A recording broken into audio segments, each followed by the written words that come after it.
Bom dia. É uma forma de subir na vida, né? Fico mais alto. Mais uma vez, bom dia, gente. É um prazer muito grande a gente voltar a essa casa que, após nós ficarmos 25 anos fora de Rio Preto, a trabalho, voltamos e fomos aqui acolhidos há exatos 22 anos. Depois, pelos caminhos da doutrina, a gente buscou uma nova casa onde poderíamos, às vezes, ser mais útil pela quantidade de pessoas que laboram na busca da divulgação da doutrina. A responsabilidade da gente é muito grande, por isso, por aqui, repito, há 22 anos, termos voltado a Rio Preto e reiniciado aqui na terra maravilhosa que habitamos. Antes de mais nada, desculpe que acordei rouco hoje, para ajudar. Então a responsabilidade da gente é muito grande, que é uma casa que a gente deixou não apenas companheiros, mas amigos. E eu coloco, simbolizando esses amigos, a figura do Dejair, que aumentou ainda mais a minha responsabilidade depois de uma palestra que ele fez sexta-feira na casa que a gente atualmente frequenta, onde ele tratou do assunto busqueis e achareis, buscai e achareis, né, Deja? E a gente busca e às vezes acha e não percebe, né? A gente não consegue ver que achou porque usa mal o nosso próprio livre-arbítrio. Então, gente, nós abordarmos o assunto que vamos tentar passar a vocês, deveria ser muito fácil, deveria ter simplicidade do dia a dia que nós vivemos e convivemos com aqueles com os quais nos relacionamos mais profundamente. Mas antes disso, vamos pontuar algumas coisas que nós, num âmbito mais amplo, vivemos. Essa pátria que nós temos e que Deus nos deu de presente praticamente. O Brasil é um país com uma extensão territorial que nos dá a possibilidade de praticamente tudo termos, tudo cultivarmos, e falta-nos às vezes a capacidade de assim o fazermos. Eu estou dizendo expansão territorial. Mas se existe uma dificuldade na expansão territorial, nós temos que nos lembrar que o Brasil, não apenas em quantidade, mas em qualidade, isso aí não é querendo nos engrandecer como brasileiro, é o país mais espírita do mundo. Paralelamente a isso, o Brasil é o país que tem maior número de católicos do mundo. Ainda é o país dos mais bem estruturados na área religiosa com os evangélicos. Então vejam que presente realmente que Deus nos deu. Além da área territorial onde tudo temos, podemos explorar desde lavoura, pecuária, a parte mineral. Na questão religiosa, nós somos dos mais bem estruturados também. Sabemos usar? Se nós temos a dificuldade criada pelo ser humano para explorarmos, para conseguirmos colher os frutos que essa terra maravilhosa nos dá no seu território, é por falha realmente do ser humano. Caminhos mal direcionados, projetos mal concluídos. E na área religiosa? E na área pessoal? A falha de quem? Não é verdade? Então, o que nós vamos trazer não seria falta disso? Não seria falta do amor? Não seria falta de algo que nós temos, que nasce dentro da gente, antes da gente voltar ao corpo, antes de reencarnarmos? Nós temos o amor em nós, mas nós sabemos utilizar o amor? Cada um procure definir na sua mente o que é o amor. Numa palavrinha só, procure definir o que é o amor. Nós vamos ter provavelmente ideias parecidas, ideias iguais, mas que são aplicadas de forma diferente por cada um de nós. Cada um tem sua verdade, tem sua forma de pensar, e quanto ao amor não é diferente. Dependendo da casa que a gente vai e faz uso dessa palestra, a gente costuma perguntar, até pela proximidade das pessoas, pedir que eles definam o amor. E normalmente a primeira palavra que a gente recebe de volta é: o amor é o amor. E fica nisso. Outros dizem: é caridade, é paz, é união. E vamos caminhando. Podemos dizer então algumas coisas sobre o amor. Amor é cuidado. Deixa, eu vou pegar o de mão aqui. Esse aqui, né? Só achar o botãozinho aqui. Amor é cuidados, são os cuidados, é afeição, é carinho, dedicação, respeito, dar-se, doar-se, ter paciência, ser solidário, ter confiança, o que é uma das coisas mais difíceis que a gente tem em nosso viver. Não termos inveja, soberbas, leviandade, termos respeito, tolerância, paciência, não sermos egoístas, vaidosos, rancorosos. E aí dá para pontuar mais uma porção de coisa. E vem a questão: nós conseguimos amar de fato? Qual de nós que não tem ou que cumpre esses caminhos exatamente? Qual de nós que tem a afeição total, tem carinho pelas pessoas de uma forma total, tem confiança nas pessoas, é solidário totalmente? Que a gente, qual de nós teria isso tudo de uma forma completa? Então aí paramos para pensar e vamos refletir. Falta-nos muito para termos o amor. Se nos falta para ter o amor, o que nós precisamos fazer para consegui-lo? Depende apenas de nós. Quem está vendo essas frases, esse texto, vai se lembrar de Renato Russo. É uma música de Renato Russo, que ele se baseou exatamente na carta de Paulo aos Coríntios, capítulo 13. E tem um texto antes, que é aquele jargão que ele fala, ele canta, que é o mais conhecido, que eu não vou me atrever. E ele conclui na sua letra com o texto de Paulo, dizendo que o amor é paciente, é benigno, o amor não é invejoso, não trata com leviandade, não se ensoberbece, não se porta com indecência, não busca os seus interesses, não se irrita, não suspeita mal, não folga com a injustiça. E o especial, folga com a verdade. Tudo tolera, tudo crê, tudo espera, tudo suporta. O amor nunca falha, ou nunca deveria falhar. Nós falamos da falta de amor, que traz consequências, especificamente a pátria que vivemos, a falta de um entendimento entre as pessoas, do relacionamento. Mas o amor começa exatamente aonde? Aonde nós devemos começar a cultivar, a cultuar esse amor?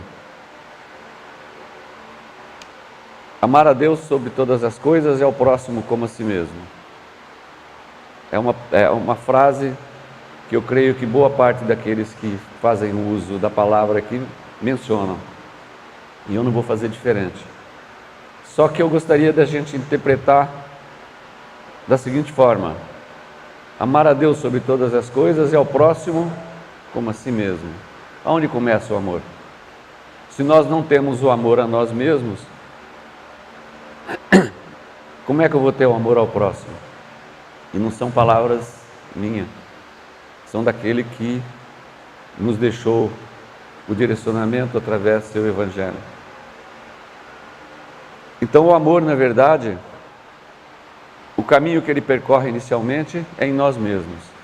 E aonde nós devemos aplicar o amor?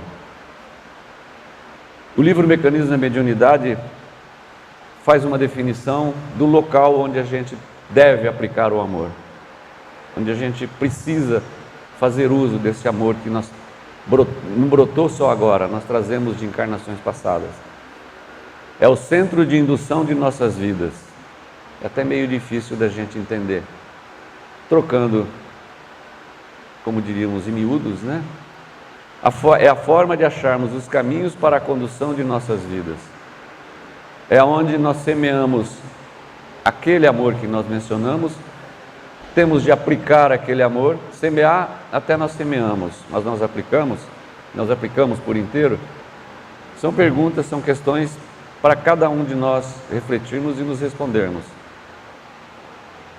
E aí vem algumas questões a respeito dessa forma que nós temos que aplicar o amor.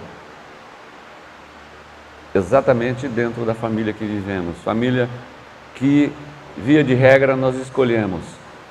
Nós fazemos opção dessa família antes de reencarnarmos. Alguns de nós podemos estar reencarnados até compulsoriamente.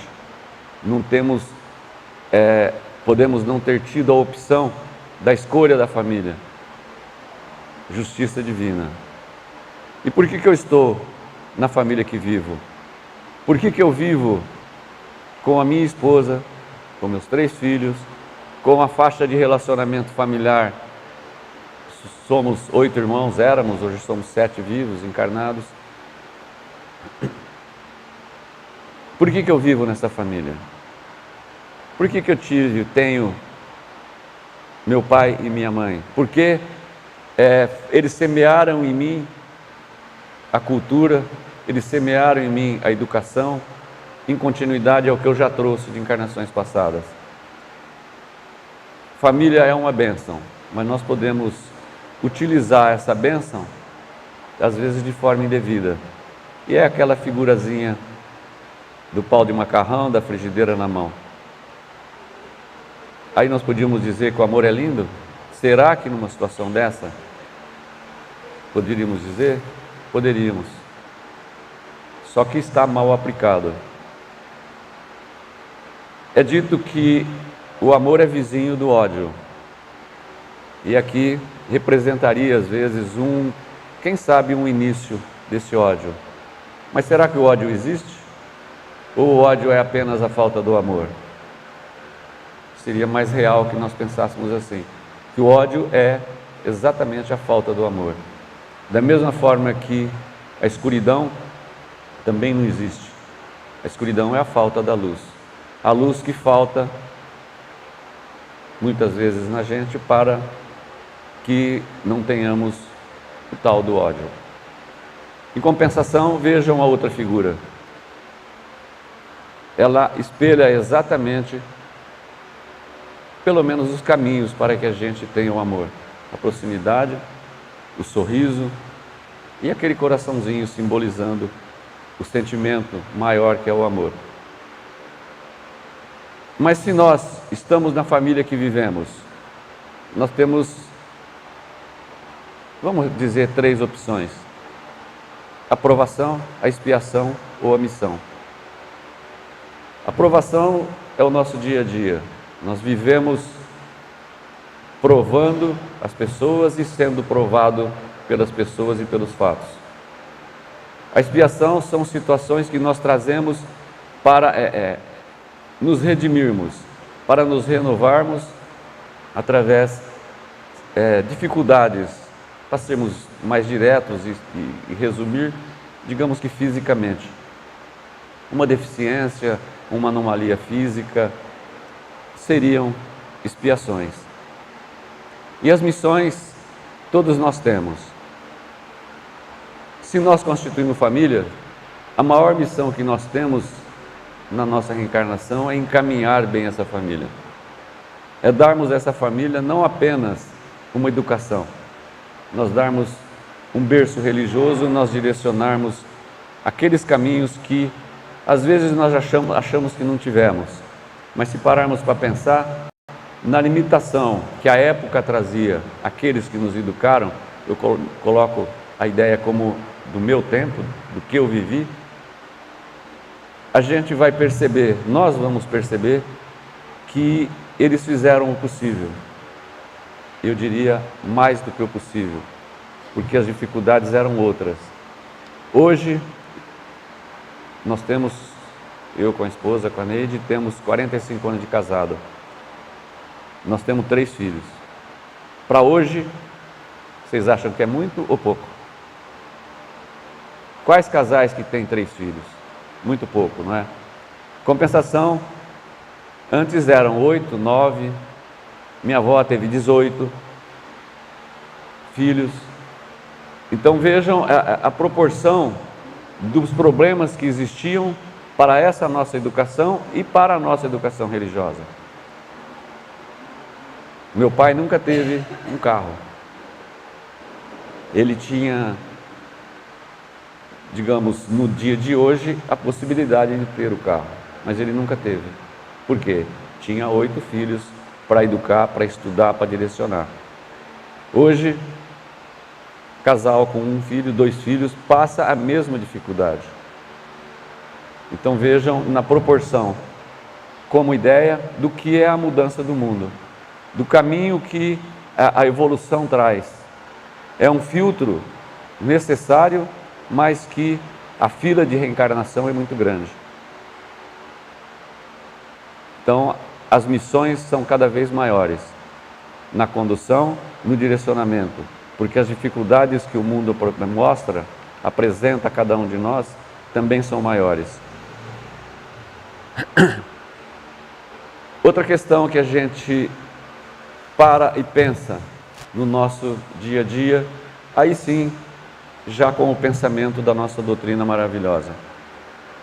Por que eu não me lembro do meu passado? Será que valeria a pena eu me lembrar do meu passado?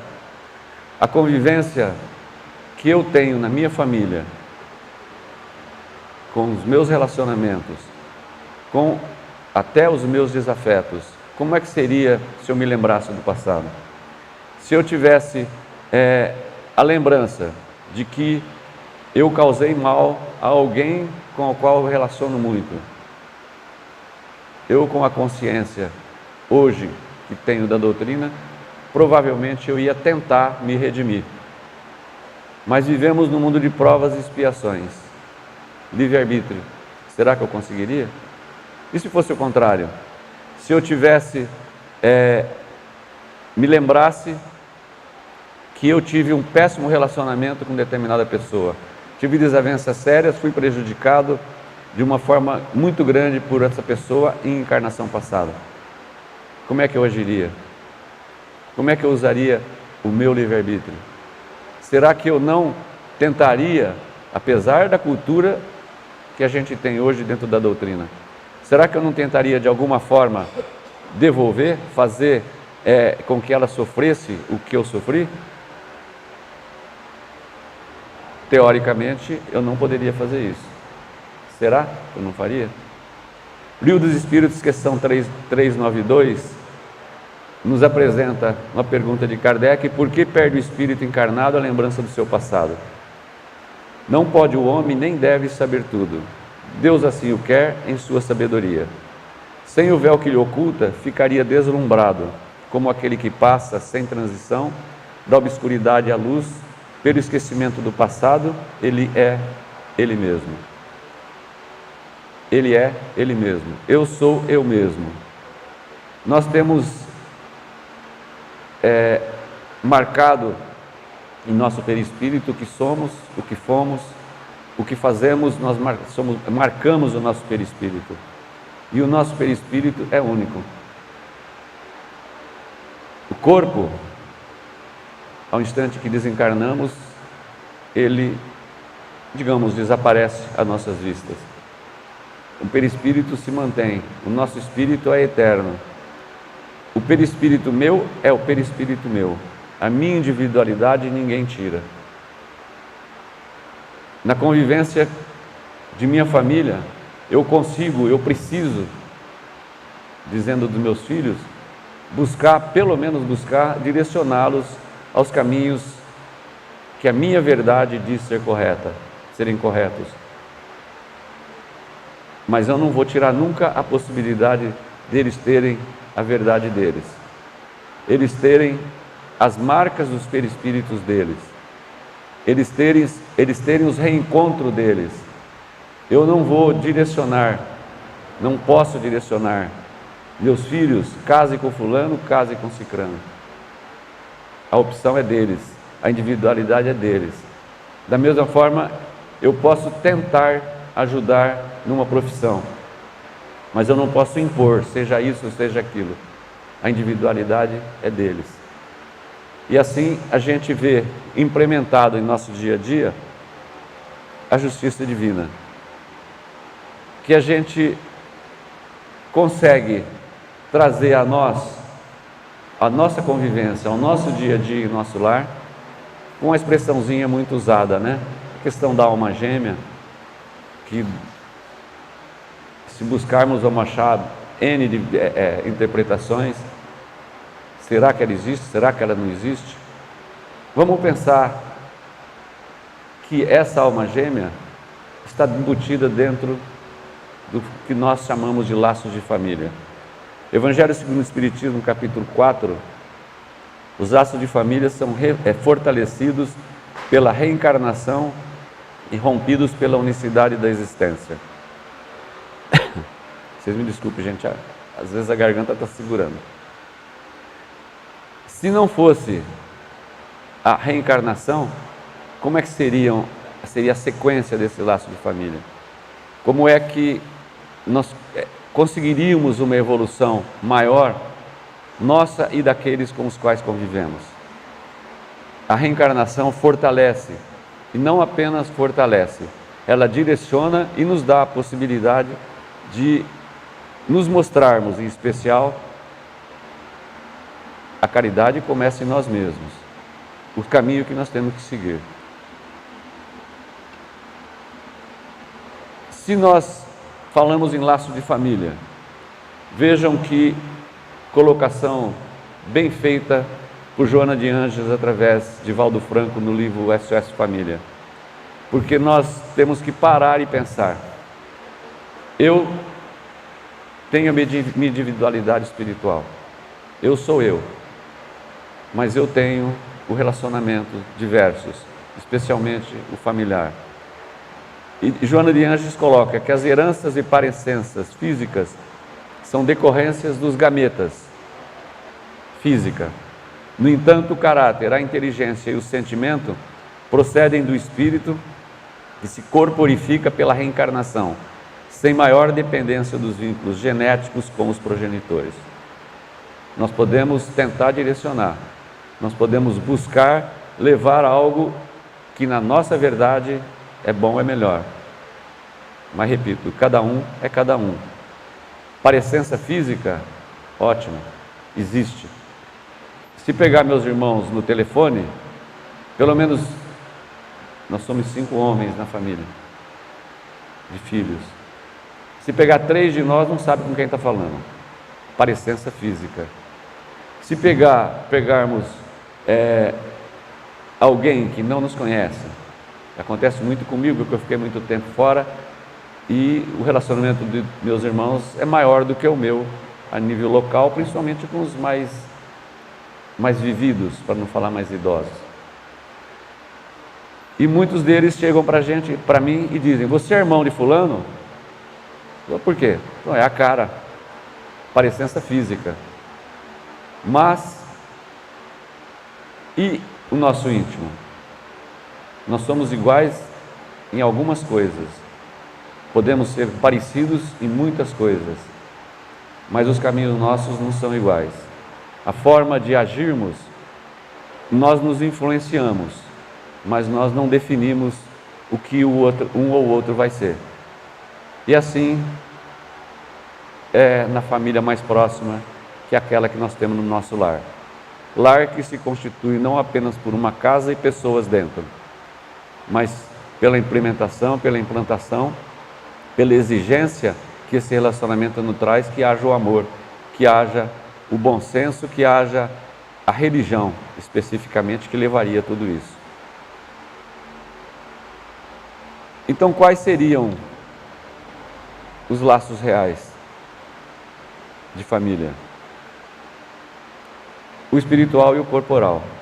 O corporal, ao instante que nós formos para debaixo da terra, ou que nós, hoje tem muito da cremação, né? Que também é para se parar para pensar e nos pontuarmos em cima do que Emmanuel nos deixou, né? Creme-se sim, mas espere-se 72 horas pelo menos, para que haja uma possível desvinculação, possibilidade maior de desvinculação do corpo, do espírito, da matéria. Então, da corporal fica o quê? A lembrança da imagem, a lembrança dos atos, a lembrança de tudo aquilo que ocorreu, e que sejam coisas boas. Que aí já passamos nessa lembrança para o parentesco espiritual. O parentesco espiritual, que é o que realmente sobrevive.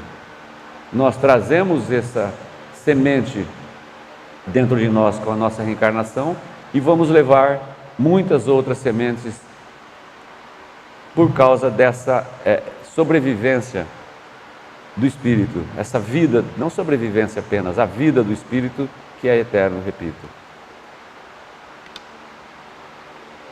Entra num ponto aqui, a gente, não estou vendo, a gente não vê, pelo menos materialmente, não tem a possibilidade de ver espiritualmente, mas não vemos jovens. Então, esse texto pode enquadrar bem, porque diz da obrigação dos pais. Não é texto meu, é de Santo Agostinho, no capítulo 14 do Evangelho segundo o Espiritismo. Deus perguntará: que fizestes do filho confiado à vossa guarda? Abraçai o filho que vos causa desgosto e dizei a vós mesmos: um de nós é culpado. Isso aí, um de nós é culpado, às vezes não apenas nessa, trazemos de encarnações passadas.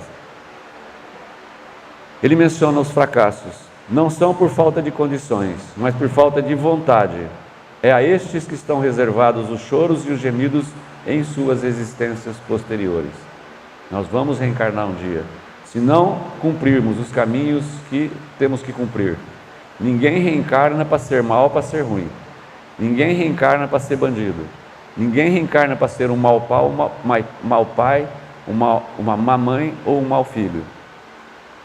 Nós vamos nos reencontrar. Os fracassos que acontecerem vão ser com certeza redimidos, reajustados em encarnações futuras. E de que forma?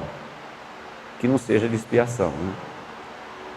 Devemos agradecer pelas dificuldades e ter força para superá-las.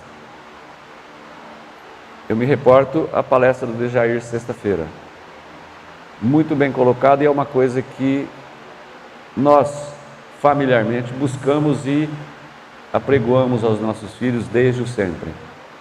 Não é apenas mostrar, não é apenas falar, é ser. É aplicar aquilo que a gente estuda, que a gente vê, que a gente tem como obrigação de aplicar, especialmente através da doutrina espírita, que se baseia exatamente no Evangelho de Jesus. Não tem os jovens aqui, mas nós temos que lembrar do compromisso dos filhos. Hoje tem, ainda bem que tem, tantas casas de repouso. Até está se usando o nome de creche de idosos, estão mudando a nomenclatura, com certeza com a ideia comercial, mas muito bem aplicada essas nomenclaturas. que é um ponto que os idosos têm como apoio.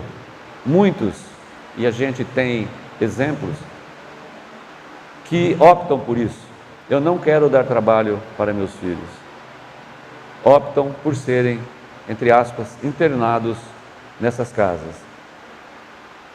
O compromisso passa a ser apenas da casa, cuidar bem, medicar? Com toda certeza não.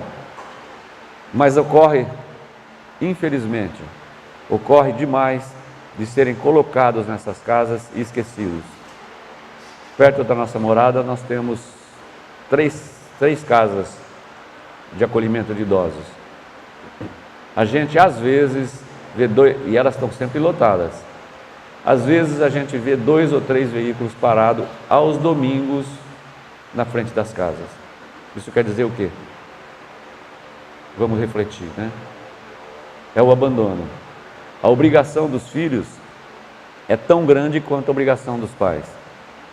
Quem troca a fralda, quem amamenta, quem busca levar a cultura, quem leva à escola, quem busca da escola, quem dá o alimento, até que haja uma certa independência, são os pais. E o verso da moeda? Como é que fica? Será que nós nos preparamos para isso com nossos pais? Será que nós, fizemos, porque eu pessoalmente não tenho meu pai e minha mãe, e me lembro muito bem que o que mais sentia minha mãe era ficar só. E nós tínhamos a ideia que nós estávamos fazendo o suficiente. E uma colocação dela foi de que a companhia que ela tinha, ela assistia muito Rede Vida. Era a Rede Vida. Foi logo no início da Rede Vida. Era a companhia dela nos dias normais, à tarde. De manhã ela tinha companhia, mas por uma natureza nossa, nós somos exigentes. Nós queremos muito. Só que nós oferecemos muito. Nós damos esse muito, nós temos essa capacidade de oferecer aos outros o que nós queremos para nós? Deveríamos ter. E a família começa onde? A colocação é a união matrimonial. A moda hoje, às vezes, é o namorido, né? Não é ser tanta união matrimonial no sentido do casamento estipulado pela lei, o casamento civil. A lei humana, ela é mutável. Tem os laços da carne e muitas vezes os laços do orgulho, da vaidade e da ambição. Interesses materiais se sobrepõem, financeiro, carnal, familiar. É feita uma menção por Haroldo Dutra, numa de suas palestras, que na Inglaterra, o casamento com 3 anos é tido como um casamento satisfatório. Parando para pensar, é um absurdo. Mas se nós formos ver a nossa realidade, esses namoridos que acontecem, eu acho que na maior parte das vezes não passa de 3 anos. Só não existe a conjunção oficial, mas existe uma conjunção que deveria se enquadrar no item seguinte, nas leis divinas, que são os laços das almas e a satisfação do coração. O Evangelho segundo o Espiritismo, no capítulo 22, faz uma explanação que, se a gente parar e ler, nós vamos ver, inclusive, o quanto nós poderíamos ser melhor dentro da nossa união, que poderíamos ter melhor desempenhado os papéis que ficaram para trás. Mas nunca é tarde para recomeçarmos. Isso diz o próprio Chico, nos deixou Chico. No rodapé nós fizemos uma menção ao divórcio. Não vamos entrar no mérito porque fala em separação. Separação não é o foco que nós temos que ter em nossa mente. Nós temos que pensar nos laços de família. Mas é simplesmente a separação de fato do que já está separado normalmente. Seria a separação de direito do que está separado de fato. Então não vamos nos ater à questão do divórcio, da separação. Às vezes é melhor que haja separação do que depois ter que haver encarnação futura, uma expiação. Se os caminhos estão complementados no cumprimento de que cada um tinha como missão, entre aspas, na sua reencarnação, que realmente essa separação de direito supra a separação de fato na parte legal. Livro dos Espíritos, questão 695, 696. Será contrária à lei da natureza o casamento, isto é, a união permanente de dois seres? É um progresso na marcha da humanidade. Que efeito teria sobre a sociedade humana a abolição do casamento? Seria uma regressão à vida dos animais. Animal não se casa. Animal se une apenas pela conjunção carnal. Dizem, eu digo dizem, porque nós temos um exemplo que não ocorreu, nós temos calopsita em casa. E dizem que eles são monogâmicos, o macho e a fêmea, eles se acasalam entre si apenas. E nós temos um macho e duas fêmeas. E comprova exatamente apenas a conjunção carnal. Por quê? Porque esse macho acasalou com as duas fêmeas. Então vocês vejam que mesmo a regra que os homens ditam relativamente aos animais, nós erramos. Imagina as nossas regras, que nós deveríamos levar, buscar, que é o caminho que nós temos que tentar, pelo menos, sermos um pouquinho melhores e buscar a perfeição. Existe fórmula para a gente ter o sucesso na família? Eu sei que cada um deve estar matutando, pensando como poderia ser. Se existisse fórmula, o mundo seria cor-de-rosa, seria azul, não seria negro às vezes em determinadas situações. Não haveria uniões irreais e separações como acontecem. Alguns itens que a gente pode ver como possibilidade do sucesso, que menciona-se como fórmula, mas não é nada perfeito. O respeito, a afeição, o carinho, a dedicação, dar-se, doar-se, ter paciência, solidariedade, confiança, compreensão. Deixamos mais tarjados ali, mais marcados, ceder de parte a parte. Enfim, o amor como um todo, respeitando-se nos momentos das falhas e sabendo enfrentar juntos as dificuldades da vida. Às vezes é mais fácil sair um para um lado, outro para o outro, do que enfrentar junto. É abandonar, e isso é muito usual no homem, abandonar a mulher como problema dentro de casa e dar a desculpa do trabalho, dar a desculpa do compromisso externo, fora de casa, e o problema ficar para ser resolvido pela mulher. O compromisso da mulher é idêntico ao do homem. Às vezes a gente coloca isso de uma forma a exagerar um pouco e nos taxam até de feministas.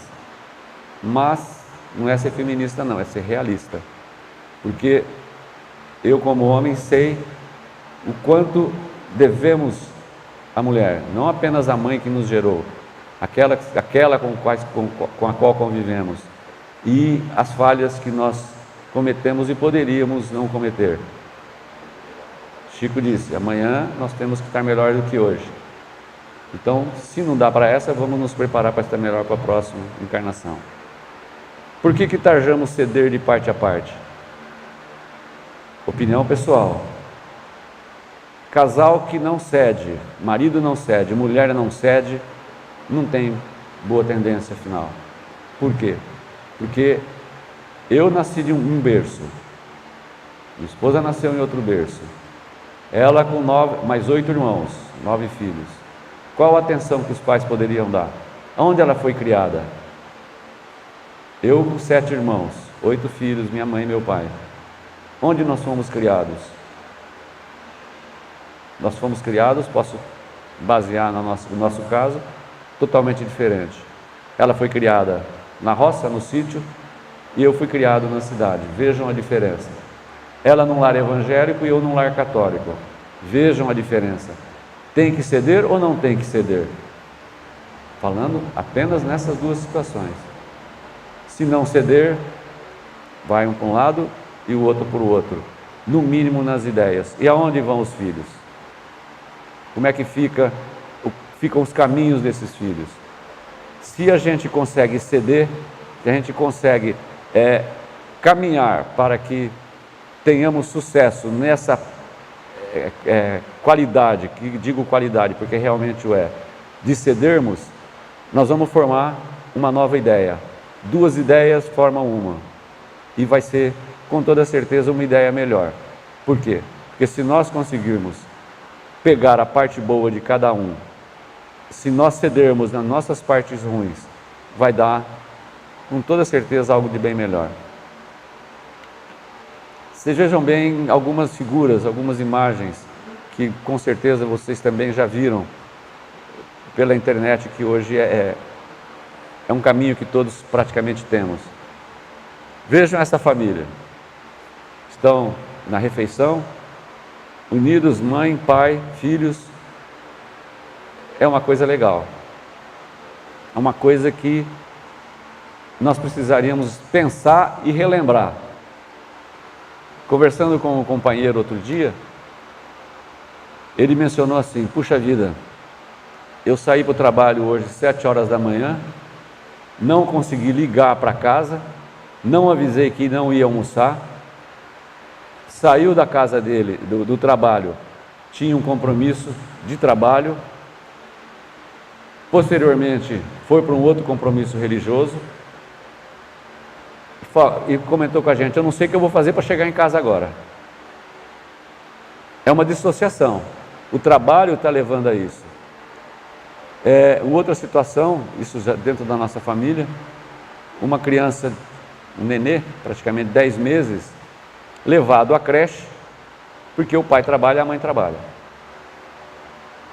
Hoje, nós mencionamos de início, os compromissos familiares se avolumam pela necessidade, necessidade da sobrevivência, os próprios custos de sobrevivência. Mas quem é prejudicado nisso? O relacionamento da família. O que vocês acham disso? Uma mesa com todo mundo, evidentemente, estão esperando que sejam servidos. Tem algum ali sem o celular na mão? Como é que é a casa de cada um de nós? É diferente? Será que nós conseguimos fazer diferente?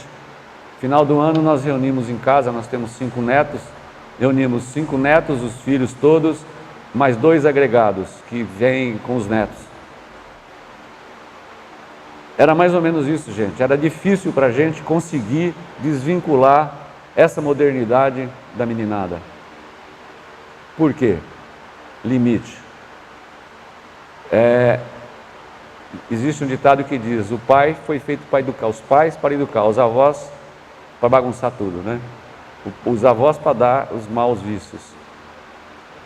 E os avós hoje conseguem ver que isso não está certo, mas a permissividade vem dos pais.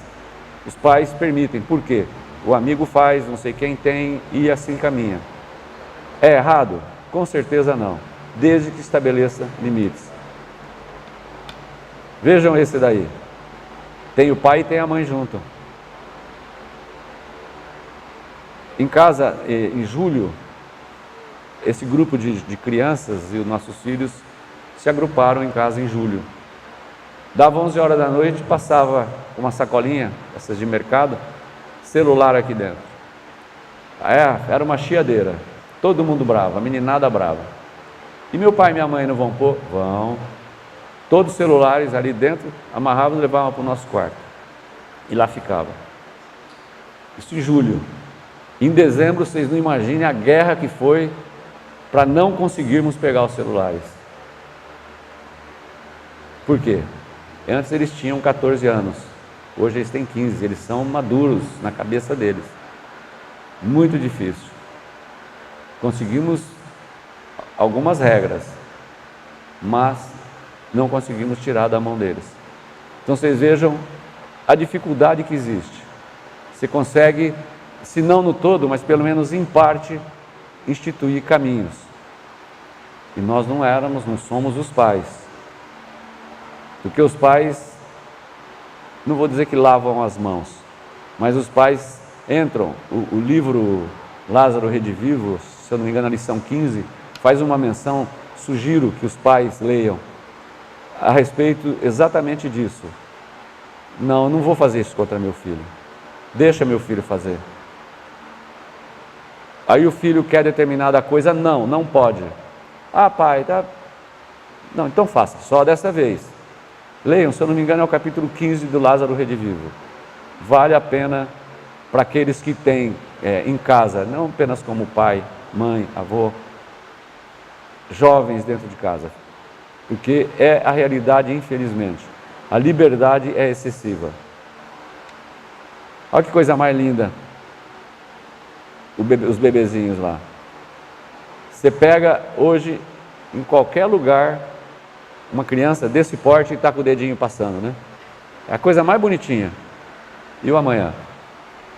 Aí a gente pega e fala, né? Olha que coisa mais errada, que absurdo. Mas olha a figura de baixo. Nós também somos assim. Infelizmente, com certeza não. Deus não permitiria que isso acontecesse se fosse o mal. A evolução existe por permissão divina. Só precisamos saber utilizar. Vocês vejam a felicidade das duas senhorinhas. O que será que elas estão vendo? Não é um texto religioso, com certeza. Se existe o caminho, os caminhos para uma comunicação maior, para que haja cultura maior, a meninada, nós baseamos nos netos, evidentemente, levam para casa, tem que ter um notebook. O celular é pouco porque eles não vão conseguir. Celular eles comunicam entre eles. Metem a boca nos professores. Os pais têm que estar dentro do grupo. Pelo menos um ou dois, pai ou mãe, que tenham critério, tem que estar no grupo. Por quê? Alguém tem que ser o controlador. Por quê? Porque as ideias brotam. Determinados aplicativos dão margem a que essas crianças conversem entre si. E minha netinha, com o meu celular, ela criou uma conta no Instagram. No meu celular. Então o que acontece? Ela recebe coisa, pip, no meu celular. Pip, no meu celular. E um determinado dia, era umas 10h30 da noite, meu celular começou, pip, pip, pip, pip, pip. Foi a mãe. Olhava nada. Aí eu fui ver, ela estava conversando com uma amiguinha 10h30 da noite. Conversando numa boa, agora nas férias. Conversando numa boa. Só coisas de criança, de jovenzinha, pequenininha. Mas será que fica só nisso? Será que é só isso? Será que se eu chegar e disser, olha, não deve, tal, ela não vai abrir outra conta? E vai parar de usar aquela? Eles sabem muito mais que nós. O que tem que acontecer? Limites. Os limites têm que ser instituídos. Muitos daqui são pais que têm filhos jovens, filhos pequenos. O caminho é exatamente esse. Permita, mas controle. Uma imagem que retrata bem o que a gente está dizendo. Isso, muitos já viram essa imagem na internet. A primeira imagem, os filhos ali com certeza estavam tendo alguma encrenca entre eles também, não é só carinho não. 1984, 20 anos após, que a gente pensando no curso do tempo, não é nada, olha lá, até o cachorrinho no celular. Então vocês vejam o que nos espera para 2040, 2030. Se Deus permitir, eu quero estar vivo materialmente para me lembrar do que nós estamos conversando hoje. Uma das bases, gente, que nós como seguidores tentamos ser interpretadores da doutrina espírita e muitas vezes não sabemos aplicá-la ao Evangelho no Lar. O Evangelho no Lar é simples. Uma vez por semana, horário certo, uma oração, faça a leitura de um trecho do Evangelho segundo o Espiritismo, interpreta-se, troca-se ideia entre aqueles que estão presentes, faça uma leitura opcional posteriormente, troca-se ideias, encerra-se, coloca-se uma jarrinha d'água, uma xícara, solicitando que seja fluidificada a água, e toma-se aquela água posteriormente. Nós em casa, inclusive, guardamos essa água, vamos renovando e fazemos uso na semana até no dia que chega o dia do outro Evangelho. Precisa que seja um dia só na semana? Não. Deveríamos fazer todo dia isso. Nós temos muito a ganhar com o Evangelho no Lar. É um caminho que, com toda certeza, vai nos trazer paz, união no lar. Se podemos dizer alguma coisa além, para encerrarmos, coisa boa é a vida em família. Vamos fazer o possível, gente, para que joguemos fora a impaciência, o egoísmo, a intolerância. Vamos fazer o possível para ter união, compreensão, aprender a ceder, respeitar o direito de cada um com atenção e obrigações. As obrigações. Limites. Benditos limites. Nós precisamos instituir, não para aqueles que estão sob nosso controle, direto ou indiretamente, para nós mesmos.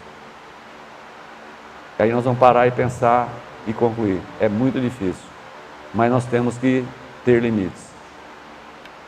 Que Jesus nos conduza, que nós possamos ter no dia a dia, repetindo o que o Dejair disse, aplicando, e não apenas vindo aqui falar é fácil. Ouvir, às vezes, como dizia minha mãe, entra por aqui e sai por aqui. Que fica um pouquinho aqui dentro. Que se cada um que aqui vier, digamos que a gente vem aqui, ouça a palestra aos domingos. São 4 domingos por mês. Se nós levarmos 3 frases do que aqui é dito e as apliquemos no nosso dia a dia, 4 por mês, no fim do ano, 48. Não, 4 por dia, no fim do mês, 48. No fim do ano, 144 ideias novas para nós aplicarmos na nossa vida. Que a gente consiga fazer isso, sob o direcionamento do nosso Mestre Jesus. Muito obrigado a vocês, obrigado pela paciência.